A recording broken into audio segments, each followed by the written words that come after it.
Je ne sais pas si tu t'es déjà retrouvé dans cette situation où tu es attiré par une certaine personne, tu as de l'attirance pour elle, cette personne t'intéresse littéralement et tu commences à parler avec elle. Tu commences à parler avec cette personne-là, vous échangez bien, vous avez un super feeling, vous êtes amené à vous rencontrer en physique, vous vous voyez, le feeling est encore plus fort et vous vous mettez ensemble. Donc c'est génial, vous commencez votre relation. Au début, ça se passe bien, pendant plusieurs jours, plusieurs semaines, mais très rapidement, tu commences à te rendre compte que cette personne-là, elle a des grosses insécurités, elle a des gros manques de confiance en toi, pas de confiance en elle, de confiance en toi, des gros pépins d'assurance, etc., etc. Et tu te rends compte assez rapidement, en fait, que tous ces pépins d'insécurité sont liés à des relations passées qu'elle a eues dans sa vie. Et là, il y a quelque chose qui vient en tête de beaucoup de personnes à ce moment-là. Ils se disent, je vais convaincre cette personne que moi, je ne suis pas comme son ex. Et là, selon moi, c'est une erreur. Salut à toi, j'espère que tu vas bien, j'espère que tu te portes bien. Nouvelle vidéo aujourd'hui, on va parler d'une situation assez embêtante, une situation qui n'est pas très facile à vivre. Comme tu as pu le voir dans le titre, tu as pu entendre dans l'intro, c'est quand tu rencontres une personne qui a énormément de peur, énormément d'insécurité envers toi par rapport à des relations passées qu'elle a eues dans sa vie. Et donc, c'est une situation où on peut facilement se retrouver un petit peu emprisonné. Et je vais t'expliquer pourquoi, selon moi, il y a des choses sur lesquelles on peut travailler, mais il y a des choses qu'il vaut mieux éviter de faire quand on est dans cette situation-là. Donc, ce que je t'invite à faire, comme d'habitude, c'est à t'abonner à la chaîne, mettre ton meilleur like et activer la cloche pour recevoir les notifications et à rester jusqu'à la fin de la vidéo pour profiter de la totalité du programme. Et nous, on démarre tout de suite. On a quasiment tous eu des relations, on a tous eu des relations qui se sont plus ou moins bien passées et il y a des personnes qui ont vécu des relations qui se sont vraiment très très mal passées. Ça veut dire qu'il y a des gens, on a profité d'eux, on leur a fait du mal, on s'est servi d'eux, etc., etc. Donc c'est totalement compréhensible que certaines personnes elles puissent parfois avoir des doutes, avoir des craintes, avoir des insécurités, etc., etc. Le problème, c'est que ce qu'il faut bien comprendre et accepter avant de se remettre en couple avec une personne, c'est que la nouvelle personne avec qui tu te mets en couple n'a absolument rien à voir avec ce que ton ex ou tes ex t'ont fait.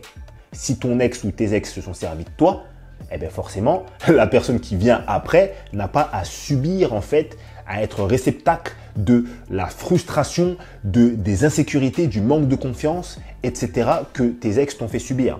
Et donc souvent en fait, tu peux te retrouver dans une situation où tu vas limite devoir te retrouver à un petit peu sauver ton partenaire. Et là, selon moi, c'est dangereux. Parce que, bien sûr, tu vas essayer de montrer à cette personne-là que tu n'es pas comme son ex, que tu n'as rien à voir avec cette personne-là, que tu ne vas pas lui faire ça, etc., etc. Et c'est normal. De toute façon, dans une relation, il faut toujours rassurer son partenaire pour lui faire comprendre que non, t'inquiète, ça va bien se passer, ça va pas se passer comme ça. Tes craintes sont fausses. Je t'assure que on va pas aller dans cette direction. C'est totalement normal, il faut le faire de façon ponctuelle, c'est normal. Mais à partir du moment où ça devient limite la mission de ta relation, il va falloir se poser les bonnes questions. Parfois, il y a certaines personnes, elles vont être très brutales, très un petit peu hostiles. Et après, elles vont dire « Ah mais excuse-moi, tu sais, moi, mon ex, il m'a fait ça, mon ex m'a fait ci, donc forcément, dans ces situations-là, franchement, je me sens pas bien. » Mais attends, on peut accepter, on peut comprendre que ton ex t'a fait du mal, mais par contre, toi, à l'heure actuelle, tu n'as pas à être le réceptacle de cette frustration-là. Et donc, il y a beaucoup de personnes qui se retrouvent dans des relations où malheureusement, ils sont plus en train d'essayer de réparer les pots cassés qu'ils n'ont pas cassés, en fait, que de profiter de leur relation. Et quand on est dans cette situation-là, il faut se poser les bonnes questions. Et la question qu'il faut se poser, c'est « Je suis là, pourquoi ?» Quel est mon rôle dans la vie de cette personne? Est-ce que je suis médecin? Est-ce que je suis son ou sa petite amie? Est-ce que je suis son partenaire de vie? Est-ce que… Voilà. Parce que franchement, tu n'es pas médecin.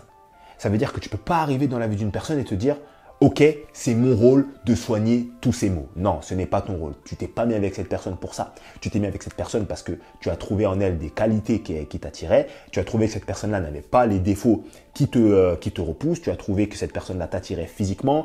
Tu as trouvé que cette personne-là avait une personnalité attirante, etc., etc. Tu n'es pas venu en fait pour la soigner. T'es pas venu en fait en consultation. Tu vois, cette personne-là, en fait, votre relation n'est pas une consultation. T'es pas un cabinet de médecin, quoi. Maintenant, quelle est la source de ça? C'est quoi la source de ce problème-là, de cette situation-là qu'on voit très souvent? Eh bien, en fait, comme on l'a dit, c'est le fait que certaines personnes ont subi beaucoup de mal dans leurs anciennes relations. On a profité d'eux, on leur a fait du mal, etc., etc. Mais les personnes justement à qui on a fait subir tout ça, généralement n'ont pas fait une étape très importante, c'est de faire l'acceptation, le bilan et la remise en question de leur relation. Et ça, en fait, ça mène à quoi? Ça mène au fait que ces gens-là n'ont jamais réellement accepté que leur relation avec leur ex soit terminée. Et donc, vu qu'elles n'ont jamais accepté que leur relation avec leur ex soit terminée, elles pensent que cette relation va se reproduire avec absolument tout le monde. Et le truc, c'est que quand on n'a pas accepté que la relation est terminée et qu'on n'a pas mis les choses à plat et qu'on décide de se remettre en couple avec une autre personne, qu'est-ce qu'on va faire? On va juste prendre la relation qu'on a eue avant et la retransposer ici et on va faire subir tout ça à d'autres personnes. C'est pour ça que entre plusieurs relations, parfois des relations difficiles, mais même les relations qui se sont bien passées, il ne faut pas se presser pour se remettre en couple et il faut prendre du temps. Quand on parle du fait d'être prêt avant de se mettre en couple, c'est pas des blagues, c'est pas des lol. Être prêt, c'est pas seulement de se dire « Ouais, écoute, je suis célibataire, j'ai du temps à donner à une personne, ok, je suis prêt. » C'est pas que ça. Est-ce que tu es prêt à accepter qu'une personne ait également des défauts? Est-ce que tu es prêt à accepter qu'une personne ait des défauts similaires à une autre personne que tu as eue dans ta vie qui t'a fait du mal? Parce que ce qu'il faut bien comprendre, c'est que dans la vie, ce n'est pas parce que deux personnes ont des défauts similaires qu'elles vont se comporter de la même façon devant une situation donnée. Est-ce que tu es prêt à l'accepter? Est-ce que tu es prêt à avoir un peu de lâcher de prise? Est-ce que tu es prêt à accepter que des fois, tu vas te retrouver dans des situations où tu n'auras pas trop confiance, mais ce n'est pas parce que tu n'as pas trop confiance ou tu as un manque d'assurance que cette personne va te faire du mal ou va te la mettre à l'envers. C'est toutes ces questions-là qu'il faut se poser avant de se remettre en couple. Et toi, quand tu viens et que tu rencontres une personne qui n'a pas fait ces étapes-là, qui n'a pas validé le fait que sa relation soit finie, qui n'a pas fait l'acceptation, qui ne s'est pas remis en question, et que tu te dis, je me mets en couple avec elle, et puis de toute façon, avec le temps, je vais lui prouver que je ne suis pas comme son ex, alors soit ça va se passer très bien, et tu vas t'en rendre compte très rapidement, tu vas réussir très facilement à mettre cette personne à l'aise, à la faire se ressentir en sécurité, et du coup, tu ne vas pas ressentir ces problèmes-là, ou soit tu vas te retrouver à mener non pas une relation, mais un combat. Ça veut dire que tous les jours, tu vas devoir prouver. Tous les jours, tu vas devoir rassurer. Tous les jours, tu vas devoir consoler. Et en fait, ce qui va se passer, c'est qu'au bout d'un moment, ça va te fatiguer. Et tu risques de te retrouver emprisonné là-dedans. Pourquoi? Parce que si des sentiments forts commencent à se développer pour cette personne avant que son gros manque d'insécurité se manifeste, qu'est-ce qui va se passer? Tu seras attaché très fortement par amour à cette personne-là, donc tu auras du mal à la lâcher, mais de l'autre côté, tu vas fournir énormément d'efforts pour la rassurer, pour la consoler, etc., qui vont te fatiguer. Et donc, tu seras littéralement entre le marteau et l'enclume, tout simplement. Et tu vas commencer à te dire, ouais, mais elle a subi ça dans sa vie, ou il a subi ça dans sa vie, attends, je ne vais pas la laisser à ce moment-là, ou je ne vais pas le laisser, ça ne se fait pas, etc., etc. Et là arrive un gros problème, c'est que tu vas littéralement te faire passer derrière cette personne. Et comme tu le sais, le plus important dans sa vie, c'est de se faire passer en premier. Se faire passer en premier, ça ne veut pas forcément dire être égoïste au point de ne rien partager. Ça veut dire qu'il faut que tes intérêts, ce que tu veux, soient entre guillemets répondus avant ce que l'autre personne veut. Et si tu te retrouves dans une situation où tu passes ton temps à faire du bien à l'autre personne, mais que l'autre personne te fait plus de mal qu'autre chose, tu te fais passer en dernier, tout simplement. Donc, si tu te retrouves dans ce genre de situation-là, il va falloir que tu réfléchisses clairement à ce que tu veux, à ce que tu es en train de faire et te poser la question, est-ce que ce que je suis en train de faire actuellement me mène ou va me mener à ce que je veux? Et si oui, sous combien de temps? Si tu passes toute ta vie à résoudre les problèmes d'une personne et qu'au final, ça ne t'apporte rien de bon, tu n'y ressens aucun plaisir, la relation n'avance pas, tu es toujours en train d'essayer de réparer les pots cassés de l'ex, je pense qu'il faut se poser les bonnes questions. Moi, ce que je t'invite à faire, vraiment, c'est à regarder cette vidéo.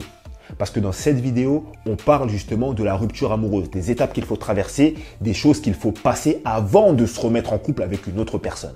Donc, ça va pouvoir te donner des indications et tu vas pouvoir peut-être poser des questions à la personne avec qui tu es en couple pour savoir est-ce qu'elle a fait cette étape-là, est-ce qu'elle ne l'a pas fait, et ça va te donner des informations pour savoir en gros où est-ce qu'elle en est dans son processus de guérison de ses anciennes relations qui n'ont encore une fois rien à voir avec toi. Et pour aller plus loin avec moi, ce que je t'invite à faire, c'est à t'abonner à ma liste mail privée pour recevoir mon contenu exclusif que j'envoie uniquement aux personnes qui sont abonnées à ma liste mail. Ça se passe dans le premier lien en description.